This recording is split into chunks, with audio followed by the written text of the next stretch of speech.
Bonjour ou bonsoir selon l'heure à laquelle vous nous regardez. Je suis chroniqueuse audio et animatrice de podcast à l'ODJ Média et aujourd'hui, je vous propose la lecture fidèle d'une chronique signée Najib Mikou. Une tribune puissante qui nous pousse à repenser nos priorités. Et si le Maroc lançait enfin une grande opération du retour de ses talents installés à l'étranger? La statistique communiquée ci-après veut dire de la façon la plus irréfutable que notre enseignement n'est pas si catastrophique que ça, jusqu'à compromettre nos chances de développement, telles que le laissent entendre des experts par-ci et par-là ces derniers temps.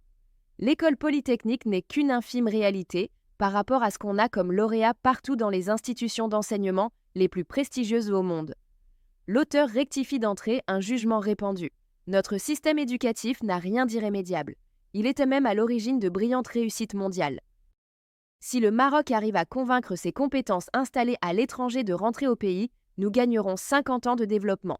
On a en compétences tôt à l'étranger, en nombre, en diversité et en qualité, de quoi rouler à 180 à l'heure. L'auteur nous projette dans un scénario audacieux. Avec une mobilisation massive de nos élites expatriées, le pays pourrait faire un bond en avant historique.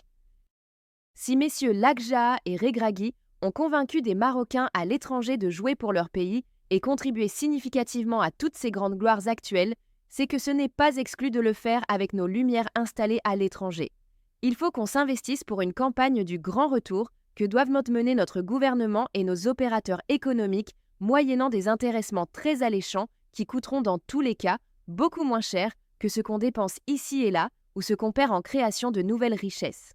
L'auteur s'appuie sur un précédent inspirant, le football. Si nous avons pu mobiliser nos talents sportifs expatriés, pourquoi pas nos ingénieurs, chercheurs et innovateurs? Le Graal pour notre développement rapide est celui-là. L'enjeu ne sera pas seulement l'intensification de notre machine économique, mais également une création massive et durable d'emplois et la montée générale en compétences dans nos services publics et nos entreprises. L'auteur enfonce le clou.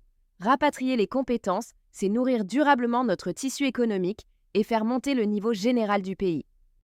Ceci dit, il ne faut pas renier tout ce qui est là, qui marche déjà à merveille et qui repose à 99,9% sur des compétences et un labeur de Marocains en plusieurs dizaines de milliers, ayant fait le choix de rester dans leur pays et de le servir avec brio et patriotisme.